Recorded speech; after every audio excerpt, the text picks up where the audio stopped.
빌립보서 2장 12절에서 18절 말씀.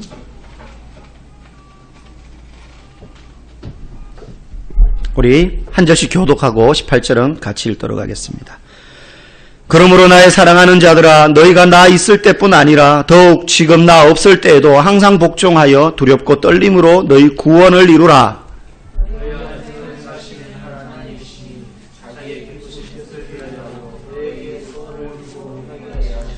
모든 일을 원망과 시비가 없이 하라.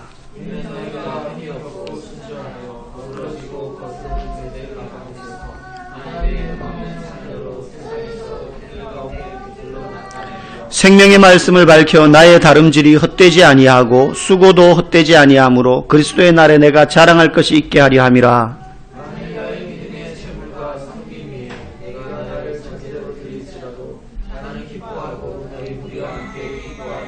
이와 같이 너희도 기뻐하고 나와 함께 기뻐하라. 아멘. 성도답게 산다는 것이라는 제목으로 잠시 말씀 전하겠습니다. 바울은 지금 빌립보 교인들에게 편지를 계속해서 쓰는데 본인은 감옥에 갇혀 있습니다.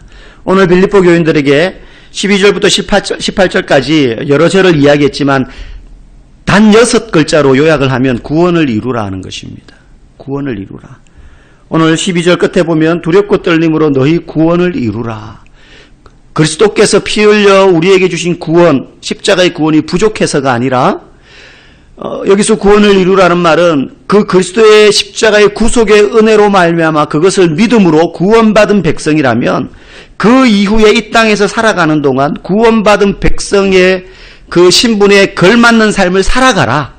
그 뜻입니다. 구원을 이루라는 말은 우리가 너네 아버지 뭐 하시노? 우리 아버지 무슨 일 하십니다. 선생님입니다. 예를 들어 너네 아버지 뭐 하시노? 우리 아버지 대통령인데요.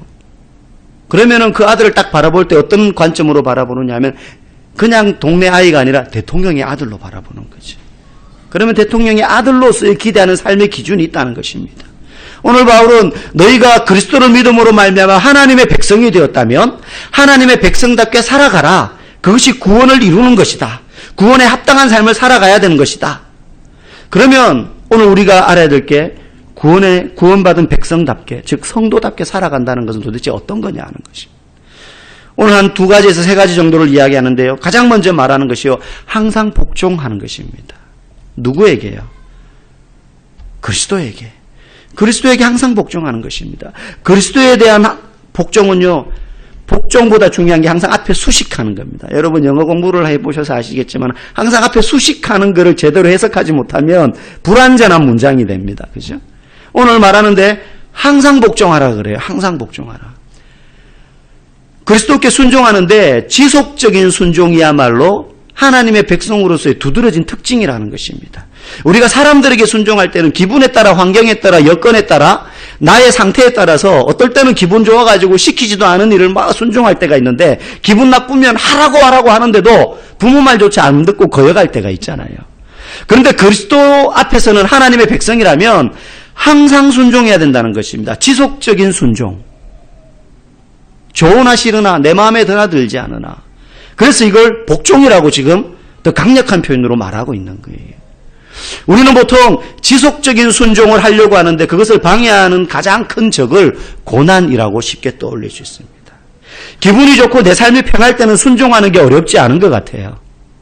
물질이 넉넉하고 내가 시간적인 여유가 있고 마음도 풍성하면 순종하는 게 그렇게 어렵지 않습니다. 그런데 당장 내 주머니에 쌈짓돈조차 없어지고 통장의 잔고가 영원이 되고 남편은 직장을 오늘 내일 하고 사업체는 까딱까딱해요. 내 몸에 큰 질병이 찾아왔어요. 이상이 느껴져가지고 병원에 갔더니만 암이라 그래요. 그런 고난이 우리 몸에, 우리의 인생의 삶에 찾아오면 우리는 당장 순종하던 삶을 멈추고요. 가장 취하기 쉬운 태도가 뭐냐면 탓돌리기 하는 것입니다. 탓돌리기. 처음에는 사람 탓을 합니다. 가장 가까이 있는 사람 탓을 하고 환경 탓을 하다가 맨 나중에 누구 탓을 하느냐면 하나님 탓을 합니다. 탓하다가 안 되면 하나님이 저한테 어떻게 이럴 수가 있어요. 하나님 탓을 하게 된다는 것이죠.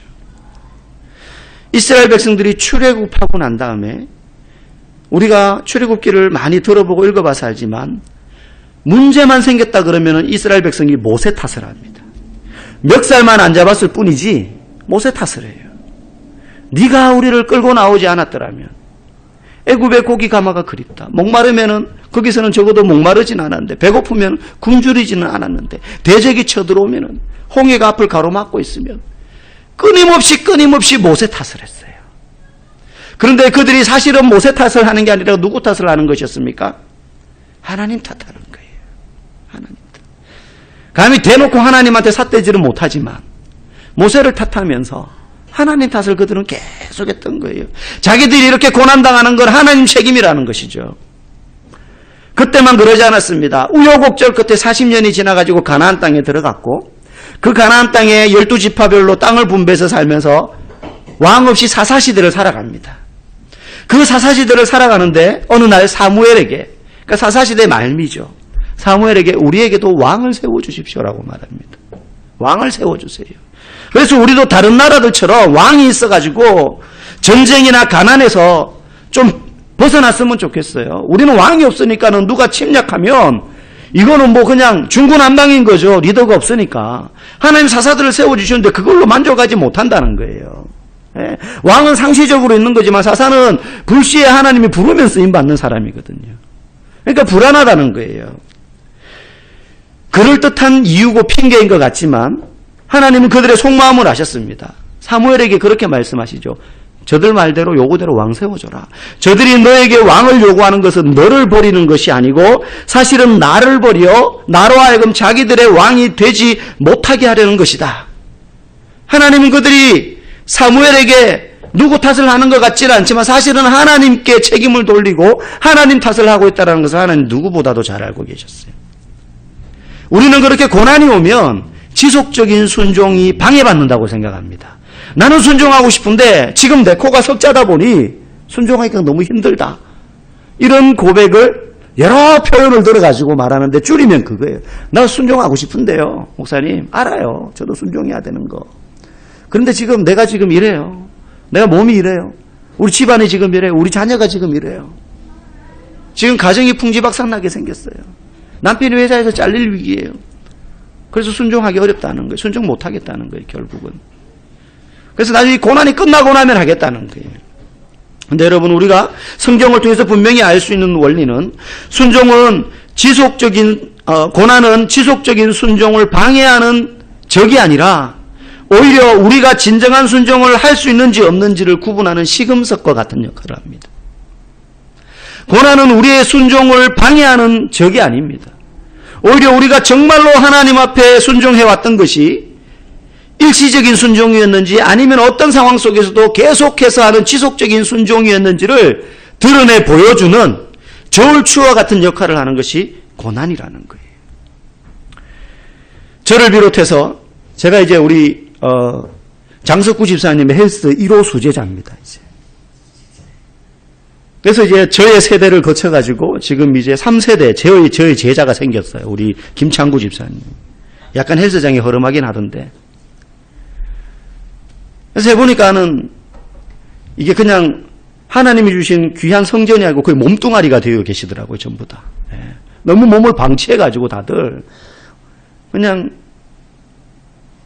기초만 원리만 대충 가르쳐드리고 했는데 오늘 이제 복음밴드 김창구 집사님이랑 마지막 모임을 내 집사님 몸 괜찮으세요? 그러니까 뭐 삭신이 지금 쑤신다고 아침에 일어나지를 못하겠다고. 그래서 몸이 많이 망가지셨더라고요, 집사님. 제가 웃으면서 그렇게 말해서 본인도 막 인정하고. 일을 그렇게 하고 하는데도 일할 때 쓰는 거하고 다른 거예요. 근데 가서 이렇게 처음부터 막 운동을 가르치는 게 아니라 이 사람의 근력이 어느 정도인지 중량을 들으면서 테스트를 해보고 거기에 맞게 이제 운동을 가르쳐 주잖아요. 그죠? 민집사님? 여러분 그러고 계시잖아요. 그거 아니고 그냥 막 줘다 맡겨버리면 다치거든요. 근데 본인이 알아요, 이제. 처음 이제 딱 들어보면, 무거운 거 어느 정도 들어보고 해보면, 아, 내 몸 상태가 이랬구나. 그냥 볼 때는 허우대 멀쩡해가지고, 그냥 살아 숨 쉬는 것 같았는데, 진짜 살아서 숨만 쉬는 거지, 몸이 엉망이었구나. 이걸 본인이 제일 먼저 안다니까요. 그런데 무거운 걸 안 들어보면, 막 다리 후두두두 떨면서 이걸 안 들어보면, 안 밀어보면 몰라요. 그냥 내 몸뚱아리 하나 이고 다니니까는 이상 없는 줄 알아요. 근데 가서 스트레칭이라도 한번 해보면요, 10분만 스트레칭하면 몸에서 막 땀이 비오도 들립니다. 무거운 거 들지도 않았는데도. 자기 몸 펴는 것도 힘든 상태였다는 거예요, 대부분이. 저도 그랬어요. 그래서 할 때 보면 딴 사람들은 막 무거운 건데 되게 쉽게 드는 것 같아요. 근데 막상 처음 하는 사람이 해보려고 그러면요, 큰일 납니다.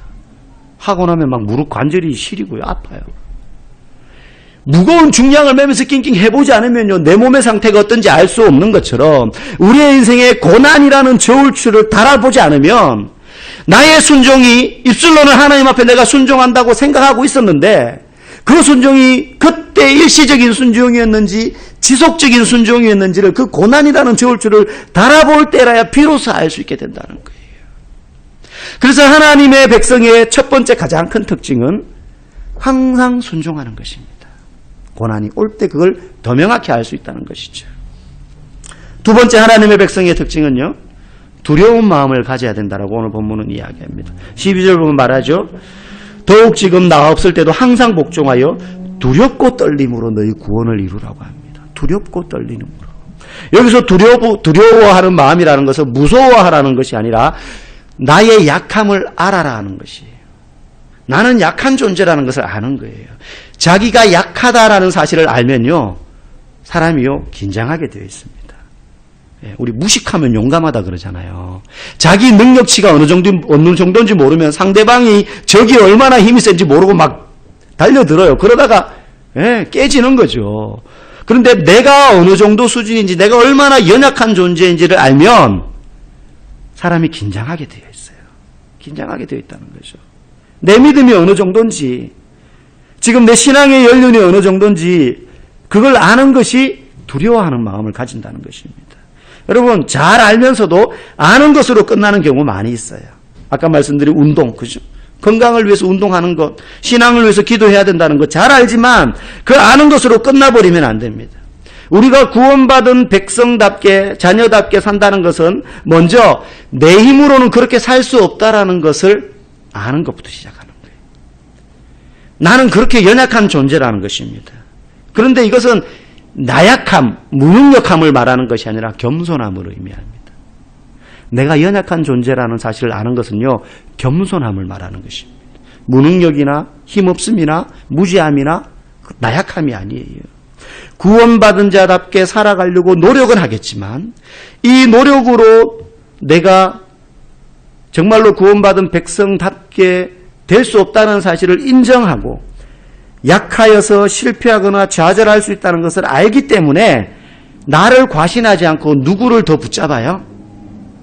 나의 모든 연약함과 나의 모든 실패와 나의 모든 좌절을 십자가에서 다 짊어지시고 감당하신 예수 그리스도를 붙잡게 되는 거죠. 여러분, 예수님이 십자가에 못 박히시기 직전까지의 과정을 보시면 자기 지근거리에서 쫓아다녔던 제자들, 여인들, 적어도 오병이의 기적에서 예수님이 주신 떡과 생선을 맛보았던 사람들, 예수님의 치유사역으로 질병의 나음을 얻었던 수많은 사람들, 그 사람들이 다 어디 갔는지 없어요. 그런데 예수님은 단 한 사람에 대해서도 원망하지 않습니다. 심지어 자기를 팔 가룟 유다가 능청을 떨면서 접니까? 라고 물을 그때에도 예수님은 그 가룟 유다를 향하여서 야, 이 나쁜 놈아, 그렇게 욕하지 않으셨어요. 비방하지 않으셨어요. 여러분, 왜 그랬을까요? 예수님은 자기가 십자가를 진다는 의미가 무엇인지 너무나 잘 알고 있었기 때문입니다. 그들이 그렇게 자기 앞에서 호언장담했지만 베드로가 다른 사람은 다 주를 버릴지언정 나는 주를 버리지 않겠습니다라고 그냥 입에 거품을 물면서 결단했지만 곧 네가 다 굴기 전에 3번 나를 부인할 것이다. 그 사실을 말하면서 그렇게 말씀대로 베드로가 부인할 것을 너무 잘 알았음에도 불구하고 그들의 모든 실패와 연약함과 좌절과 낙심을 본인이 십자가에서 다 짊어지셔야 된다는 것을 아셨기 때문에 탓하지 않으셨다는 거예요. 부활하시고 난 다음에 고기잡이 하는 베드로에게 찾아가셔서 절대 베드로를 탓하지 않으셨어요. 제가 예수님이었으면 진짜 인간적으로 베드로에게 너는 인간이 그렇게 살면 안 된다, 자스가. 네가 인간이면은 지금 내 앞에서 그렇게 두 눈 똑바로 뜨고 있을 수가 있겠냐? 그런 말이라도 한번 해볼 끔찍한데 예수님 그러지 않으셨어요. 왜요? 그들의 실패와 연약함을 다 아셨기 때문이에요. 십자가에 달릴 때에 그 누구도 예수님을 돌아보지 않을 거라는 것을 예수님 너무나도 잘 아셨기 때문에 그걸 다 감당하셔야 되는 분이었기 때문에 그렇기 때문에 우리가 겸손한 마음으로 우리를 과신하지 않고 구원받은 백성답게 살아가려고 하다가 실패하고 결단했는데 그 결단이 무너지고 우리 의지대로 제대로 살아내지 못하는 것을 경험할 때에도 좌절하지 않을 수 있는 것은 주님은 우리가 그렇게 될 줄 아시고 그것들을 다 용납하시고 미리 다 그 짐들을 져주셨기 때문에 실패하고 낙심할 때에도 좌절할 필요도 없고 그렇다고 나를 너무 과신할 필요도 없는 거예요. 오히려 나의 경험이나 직분을 의지하지 않고 나의 믿음도 과대평가하지 않고 나의 실패와 좌절을 대신 다 겪으신 그 예수 그리스도를 바라보면서 매일 새롭게 힘을 내는 것이죠. 그게 두려운 마음으로 하나님의 백성 된 사람의 특징입니다. 세 번째가 가장 중요합니다. 하나님의 백성답게 살아가는 사람. 세 번째는 하나님의 기쁘신 뜻대로 행하는 것입니다. 여기에서 사실은 믿음의 성패가 다 갈라집니다. 믿음의 성패가 여기서 다 갈라져요. 왜냐하면 대부분의 성도들은 대부분이라고 그러면 그럴 수 있어요. 많은 성도들은 교회를 다니면서도 예수님을 믿는다고 하면서도 하나님의 뜻이 아니라 사실 엄밀히 분석해 보면 자기가 기뻐하는 뜻대로 살려고 합니다. 이게 죄인된 본성이 있어서 그래요. 하나님과 동행했던 에덴 동산에서 동행했던 아담과 하와도 그랬잖아요. 자기들의 유익을 따라 자기의 기뻐하는 목적을 위해서 선악과를 따먹었어요. 하나님이 저걸 따먹으면 기뻐하시지 않는다는 것을 아는데도 불구하고 자기들이 원하는 욕구대로 하고 싶은 마음이 더 커서 그 선악과를 따먹었던 것이거든요. 하나님의 뜻이라는 포장을 그럴듯하게 하지만 그 속을 들여다보면 사실은 내가 원하는 대로 모든 것을 결정하고 하나님께는 최종적인 결재판만 들이밀고 사인만 하시라. 사인만 하세요. 이미 그 결재판에는 계획도 다 세워져 있고 내가 왜 이 일을 하는지에 대한 목적도 다 세워졌습니다. 하나님은 그저 내 뜻대로 잘 될 수 있도록 내 생각대로 인생이 풀려가도록 잘 도와주시기만 하면 된다. 내가 내 인생의 안방마님이고 하나님은 그저 필요할 때 도움을 요청하면 도와주는 마음씨 좋은 이웃 사촌 정도로 사실 우리는 여기면서 신앙생활을 하는 경우가 많이 있다는 거예요. 그러나 그렇지 않습니다. 진실은. 성경은 끊임없이 우리에게 말하기를 많은 것을 얘기하지 않습니다. 율법에 몇백 가지 율법이 있고 십계명이 있지만 그 모든 것들은 한 줄로 축약될 수 있습니다. 하나님이 기뻐하시는 이 일을 해라. 하나님이 무엇을 원하는지에 집중해라는 거예요. 그래서 우리는 크고 작은 일을 할 때 무조건 제일 먼저 생각해야 될 것이 하나님 이걸 기뻐하실까? 보통 우리는 그 고민이 살짝 들다가도 패스하고 내가 하고 싶기 때문에 그냥 해버리는 경우들이 많아요. 이거 하나님이 좀 이거는 뭔가 껄쩍지근한데 그냥 깊이 고민하면 왠지 걸려들 것 같아요. 하나님이 기뻐하시는 뜻에. 그래서 패스하고 넘어가 버릴 때가 너무나 많습니다. 이사, 이직, 자녀의 장래, 돈 버는 문제, 물질관, 모든 것들이 계획을 세우기 전에 목적을 정하기 전에 하나님이 이 일을 기뻐하실까에서부터 계획과 목적이 다 나와야 됩니다. 그래서 우리는 삶에서 요걸 할까요? 이걸 할까요?를 가지고 하나님 앞에 묻는 게 아니라 이것 중에 하나님이 뭘 기뻐하실까요?를 먼저 물어야 되는 거예요. 내가 생각할 때는 이게 더 좋을 것 같은데요. 묻는 그 순간 우리 안에는 답이 세워져요. 내가 원하는 게 분명하기 때문에. 그런데 그 전에 하나님, 내가 이 문제 앞에서 하나님 기뻐하시는 태도는 무엇일까요? 단순히 이걸 하느냐 안 하느냐의 문제에 떠나서 하나님이 우리에게 원하시는 뜻은요, 기뻐하시는 뜻은요, 그저 내가 생각할 때 A 아니면 B 이 정도가 아닙니다. 하나님의 길과 방법과 목적은요 너무나 다양해서 우리가 상상하고 추측하는 것 그 이상을 넘어서는 하나님의 뜻들이 너무나 많이 있어요. 우리가 감히 상상할 수 없는 결과로 우리의 인생을 인도해 가시는 분이 하나님이시기 때문에 하나님의 뜻을 묻지 않으면 그저 수많은 가능성 중에 내가 생각할 때 가장 효율적이다고 싶은 것, 내지는 내가 기뻐하는 일을 결정할 수밖에 없는 것입니다. 하나님이 기뻐하시는 일이라면 우리는 그것을 말씀과 기도를 통하여서 반드시 물어보고 걸어가야 되는 것이. 이스라엘 백성들이 가나안 땅을 앞에 두고 요단강을 건너야 되는데 하나님 앞에 물어보지 않아도 건널 수 있습니다. 강 건너는 게 뭐가 어렵습니까? 사람이 많아서 시간이 오래 걸릴 뿐이지.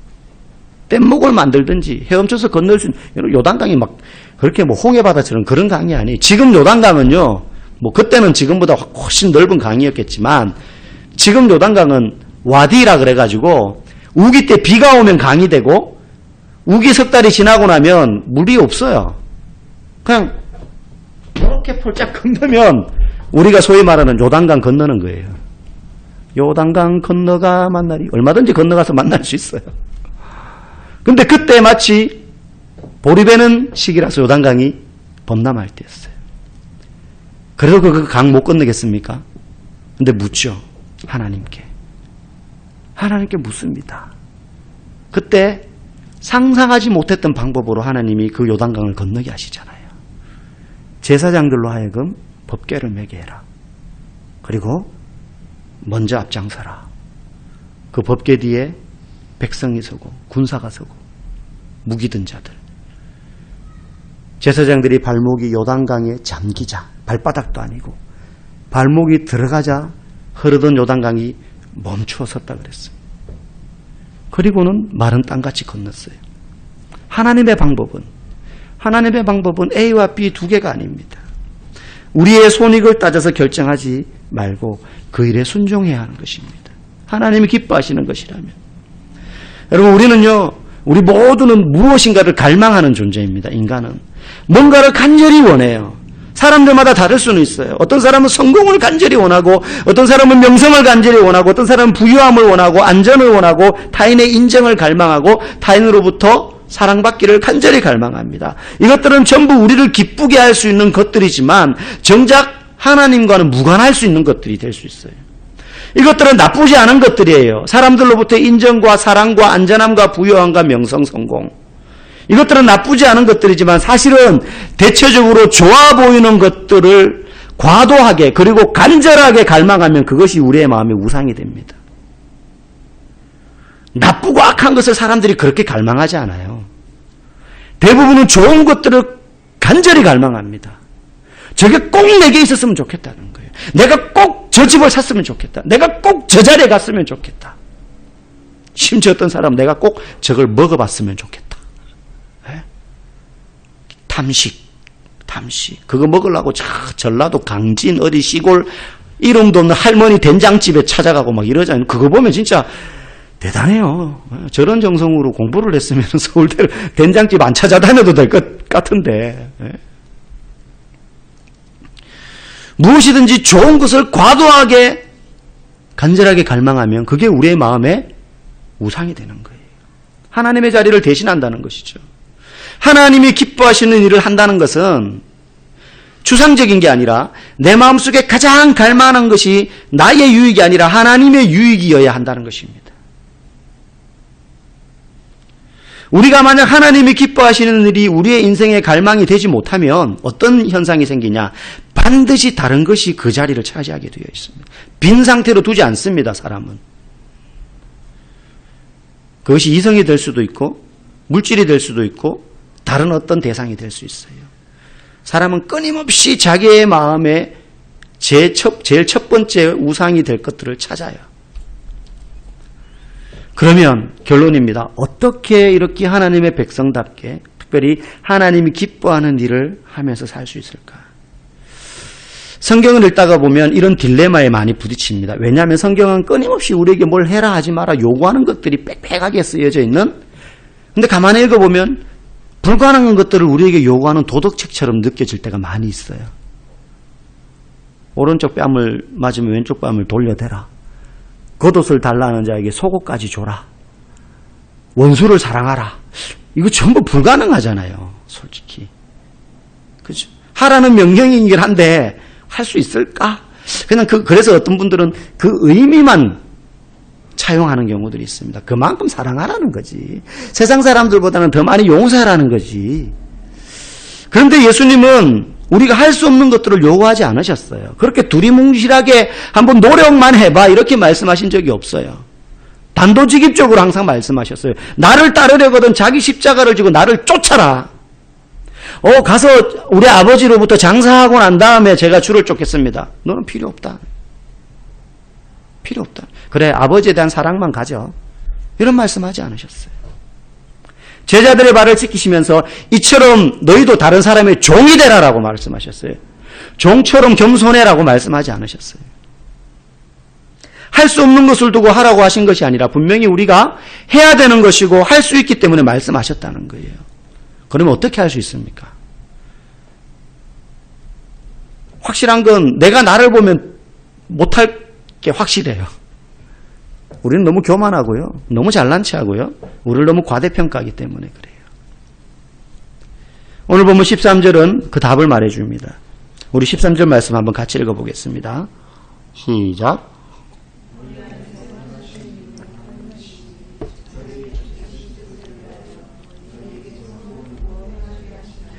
첫 번째 그리고 마지막 말하는 게 뭡니까? 너희 안에서 행하시는 이는 하나님이시다는 거예요. 그분이 너희 안에 자기의 기쁘신 뜻을 위하여 너희에게 소원을 두고 행하게 하신다는 거예요. 우리가 하는 것이 아니라 그분이 하시기 때문에 할 수 있다는 거예요.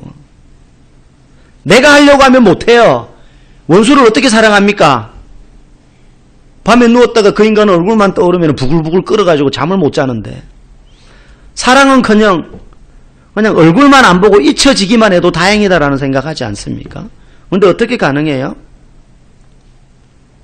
하나님이 우리 안에서 행하게 하신다는 것을 믿으면 가능해요. 그래서 내가 하려고 하는 것이 아니라, 나를 믿는 것이 아니라 그 일을 하나님은 하실 수 있음을 믿는 것이죠. 그저 아무 생각 없이 하나님만 믿으면 기계적으로 원수 사랑하게 된다는 것이 아닙니다. 태엽 장난감 돌렸다가 놓으면 삐삐삐 돌아가는 것처럼 우리를 그렇게 만드신다는 게 아니에요. 오늘 본문에 보니까 그분이 우리 마음에 하나님의 기쁘신 뜻을 따라 행하도록 소원을 두신다라고 했어요. 소원을 주신다는 말은 그런 마음이 생기도록 해주신다는 거예요. 나의 의지뿐만 아니라 내 감정과 그리고 내 행동까지 그것이 가능하도록 하나님은 하실 수 있다는 것입니다. 그래서 우리가 그분이 기뻐하시는 뜻대로 무엇인가를 하려고 하면 하나님이 우리 안에서 어떤 작용을 하시느냐, 우리의 마음이 그것을 간절히 원하도록 하신다는 거예요. 하나님이 기뻐하시는 뜻이 나는 저걸 하면 내가 시간적으로도 손해보고 물질도 더 써야 되고 그냥 내 자존심도 저 사람 앞에서 굽혀야 되고 저 한 영혼 구원하기 위해 가지고 그냥 좋은 말 없는 말 다 해야 되고, 이게 인간적으로 배알이 꼴리는데, 근데 하나님이 기뻐하셔요. 저 사람한테 한 번 더 찾아가서 따뜻한 말 전해주고 간식거리 하나도 들고 와가지고 바쁘게 일하는데, 아니 교회를 나오기로 했으면 나와야지, 싫은 소리 하고 싶지만 격려의 한마디 하고 싶고, 근데 내 속마음으로 하기 싫어요. 자존심이 상해요. 근데 확실한 건 하나님이 기뻐하셔요. 그러면 어떻게 합니까? 하나님, 내 마음에 선한 소원을 주십시오. 내가 하려고 하니 배알이 꼴립니다. 그러나 우리가 한 가지 확실히 믿는 것은, 이게 하나님의 기쁘신 뜻이라면 내가 그 일을 하겠습니다 라는 지속적인 순종의 마음으로 두려워하며 겸손하게 나아가면 하나님이 자기의 기쁘신 뜻을 우리가 행할 수 있도록 우리 마음에 소원을 주시고 그걸 행하게 하신다는 것입니다. 이게 하나님이 하신다는 거예요. 그저 난 진짜 싫지만 그냥 한번 해볼게요, 순종해볼게요, 그러면 그냥 코 깨가지고 억지로 끌려가서 순종하는 것이 아니라는 거예요. 그래서 하나님이 기뻐하시는 뜻을 하려고 마음을 먹은 사람에게는 하나님이 그런 마음을 먹고 하면서 기뻐하면서 진짜 그 일을 할 수 있도록 하신다는 거예요. 하나님 반드시 그렇게 하실 수밖에 없어요. 왜? 15절 16절에 보면 이렇게 말합니다. 이는 앞에 내용을 그렇게 하도록 하시는 하나님, 그 이유는 너희가 흠이 없고 순전하여 어그러지고 거스르는 세대 가운데서 하나님의 흠없는 자녀로 세상 가운데서 그들 가운데 빛으로 나타내며 너희 생명의 말씀을 밝혀 나의 다름질이 헛되지 아니하고 수고도 헛되지 아니하므로 그리스도의 날에 내가 자랑할 것이 있게 하려 함이라. 길지만 한마디로 축약하면 하나님이 우리로 하여금 하나님의 기쁘신 뜻을 우리가 하려고 마음을 먹으면 우리 안에 선한 소원을 주셔가지고 그 일을 하도록 하시는 이유는, 우리가 이 땅에서 하나님의 자녀로 하나님의 기쁘신 뜻을 행하기 위하여 살아가는 것이 헛되지 되지 않도록 만들기 위해서 하나님이 반드시 그렇게 하도록 하신다는 거예요.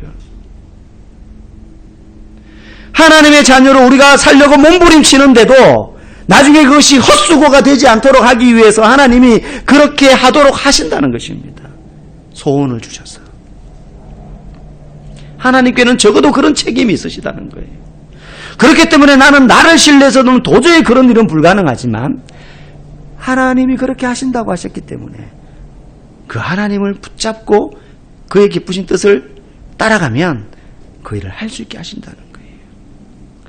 그러므로 이 사실을 굳게 믿는 자는 내가 원하는 대로 살려 하기보다 하나님의 뜻대로 사는 인생이야말로 더 안전하며 더 확실하며 더 풍요로운 삶을 경험할 수 있게 되는 것입니다. 왜?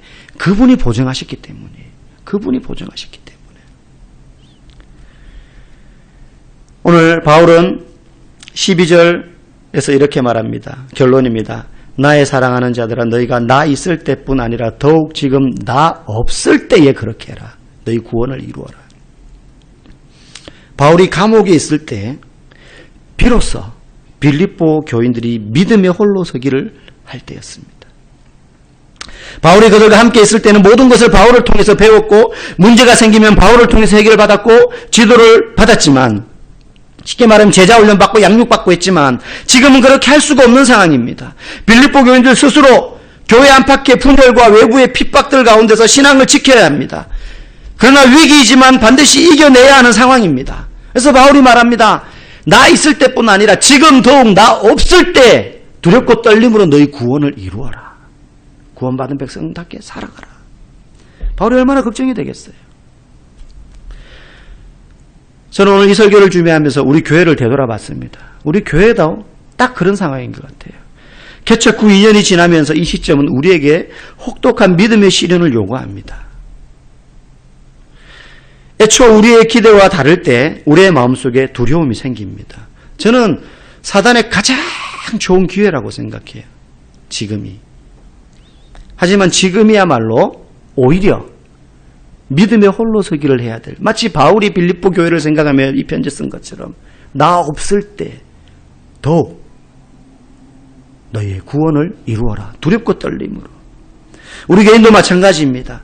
큰 교회에서 많은 성도들에게 둘러싸여 웬만한 문제는 성도들과의 교제와 다락방 그리고 많은 교육자들의 권면 다양한 프로그램을 통해서 해결할 수 있었지만 지금은 공동체의 크기가 작기 때문에 모든 문제를 몇 안 되는 성도들과 공유하고 한 명의 목회자와 다 교제해야 돼요. 하지만 지금이야말로 우리의 믿음의 분량이 어느 정도인지 달아볼 시기입니다.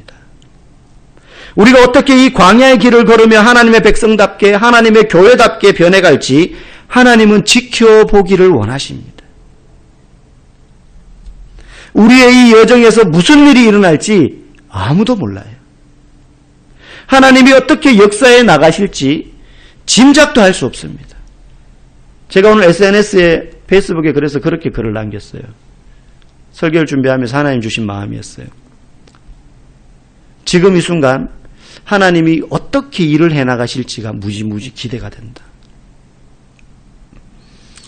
목마름의 시간을 지나 그야말로 하늘의 만나와 양식을 어떻게 주실지 기대가 되는 때, 그때는 모든 삶이 평안하고 일이 잘 풀릴 때가 아니라 굶주림 앞에 직면하고 물이 없어 가람 앞에 직면했을 때입니다.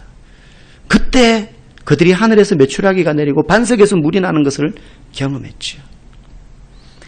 다만 분명한 것은 우리가 하나님의 기쁘신 뜻을 이루기 위하여 목적을 두고 산다면 하나님이 우리 안에서 선한 소원을 두시고 그 일을 해나갈 것이라는 것.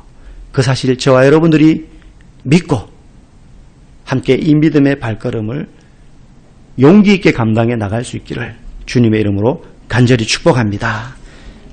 이 시간에는 통성으로 같이 한번 기도하고 오늘은 특별한 순서가 뒤에 마련되어 있기 때문에